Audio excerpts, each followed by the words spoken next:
Welcome back to Noir Alley. I am your host, Eddie Muller.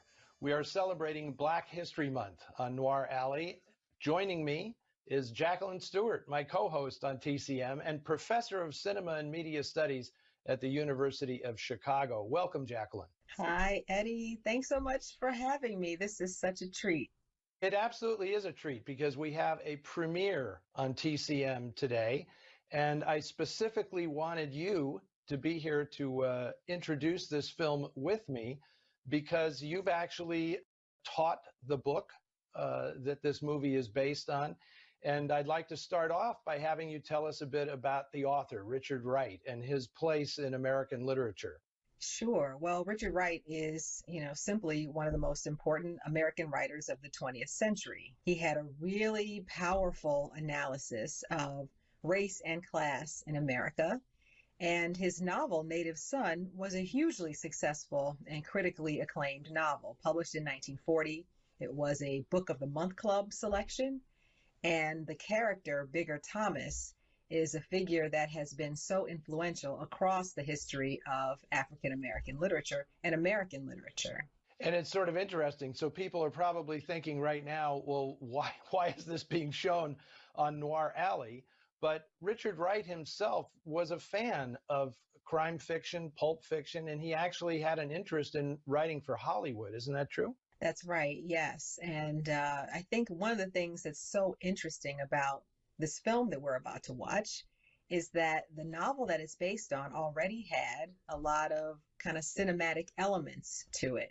I think you're right that people may not think about the novel Native Son in relation to noir, but if you really boil it down to some of the core aspects of that novel, the kind of existentialist plight of the main character, Bigger Thomas, who's trapped in his social circumstances, the fact that it is a novel and a film that are quite pessimistic in terms of outlook.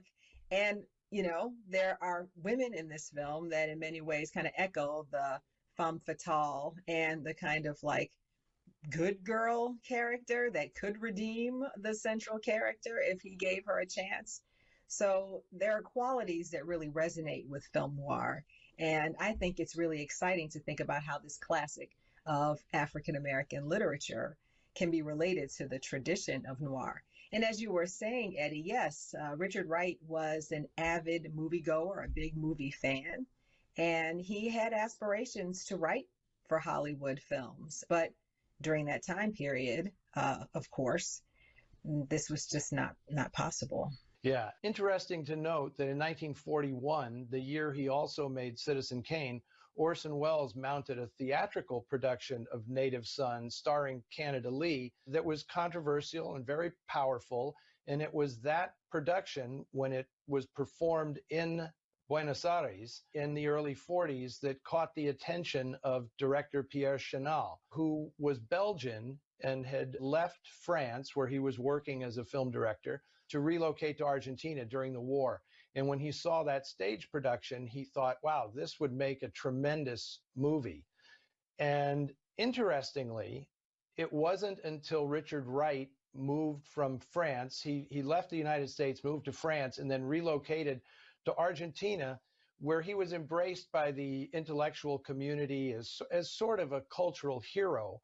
And Chenal actually talked him into performing the role of Bigger Thomas himself, which is kind of amazing because he's far too old to play the part, really. So what is your take on his this rare moment where an author actually plays their creation on screen?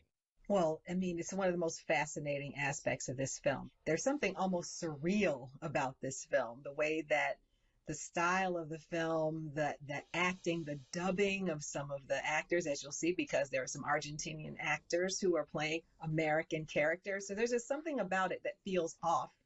And maybe, as you're saying, Eddie, one of the most kind of off things about it is that Richard Wright, who's in his 40s, is playing Bigger Thomas, who is supposed to be 20 years old. And he's not trained as an actor.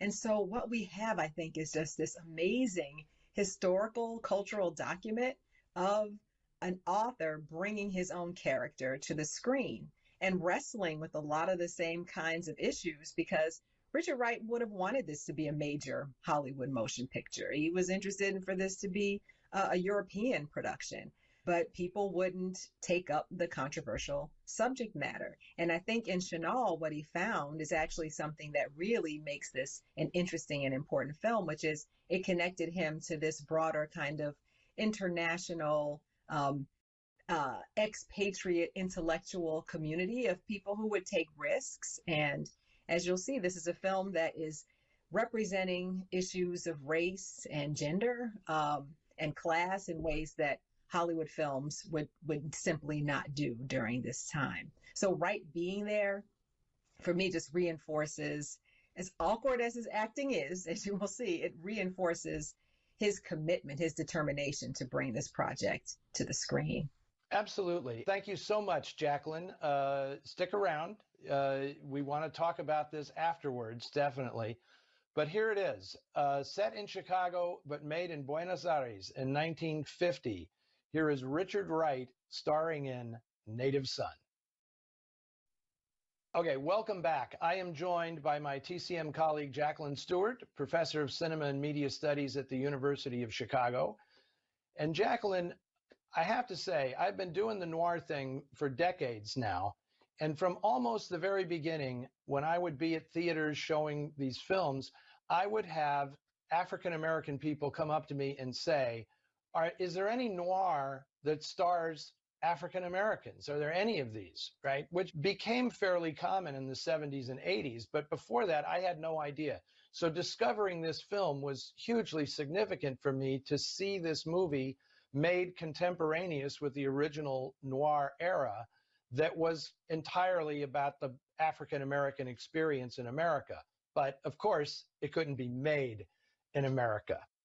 No, Eddie, that's so interesting and important to recognize that that your efforts to preserve and to show film noir have raised these questions, right? Like, what about the African American experience? You would think that given what we know and what we understand about the complexities of Black life, given what we know about the kinds of complexities that film noir was representing, especially because film noir is an urban genre. It's a striking absence from kind of mainstream noir that you don't have more significant African American characters.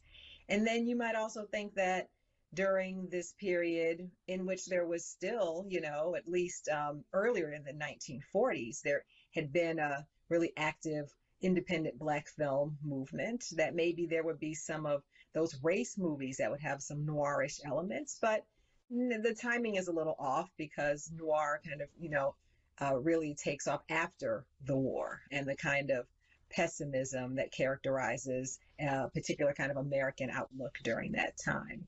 So there's a gap there, and Native Son just, sits right there. And unfortunately, because the film was so heavily censored and so heavily criticized, it just was not taken seriously for decades and decades. Yeah, it's a really important point, Jacqueline, because there were almost 60 minutes of the movie cut out for the American version of this film. It's sort of like, why even bother?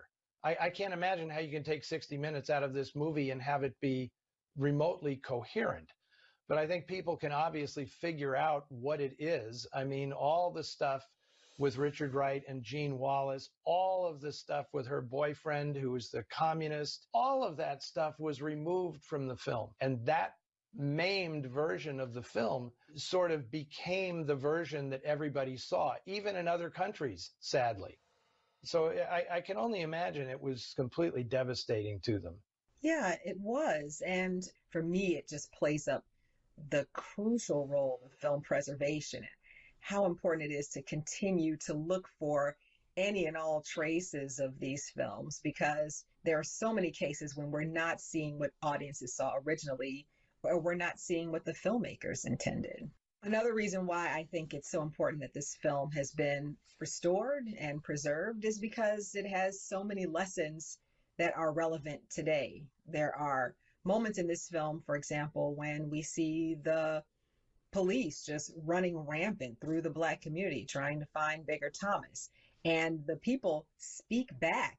They're like, you're looking for one guy. Why are you harassing all of us? They even come in while a woman is giving birth in her home. And so it's just an incredible documentation of Richard Wright's prescience, and a reminder that the kinds of issues that we're talking about today with regard to race in America are long-standing and need this kind of interrogation and critique. Yes, I'm glad you mentioned that, Jacqueline, because I really want to give a shout out to a couple of my colleagues. First off, Fernando Martin Peña, I call him my man in Buenos Aires, who years and years ago discovered a complete 16 millimeter version of this film that he deposited at the Library of Congress in the hopes that it would one day be restored. But principally, my colleague Edgardo Krebs, also an Argentinian who is an anthropologist at the Smithsonian, is really the person who almost single-handedly has revived and resurrected this film. And years ago, when I was doing my Film Noir Festival in Washington, D.C., Edgardo arranged a screening of this film for me, and I cannot express how sort of honored I am to just play a small role in having resurrected this film. But really, Edgardo Krebs is the man who pretty much single-handedly has championed this thing from the beginning. And I just can't thank him enough. Well, Jacqueline, I thank you so much for joining me this week, and I look forward to when we can actually be together introducing more films. So do I, Eddie. Thank you so much. A pleasure. And the rest of you, make sure you come back next week, because we're continuing this commemoration of Black History Month with the great Harry Belafonte, who is the producer and star of the wonderful heist picture from 1959, Odds Against Tomorrow. So you do not want to miss that. So join us back here next week.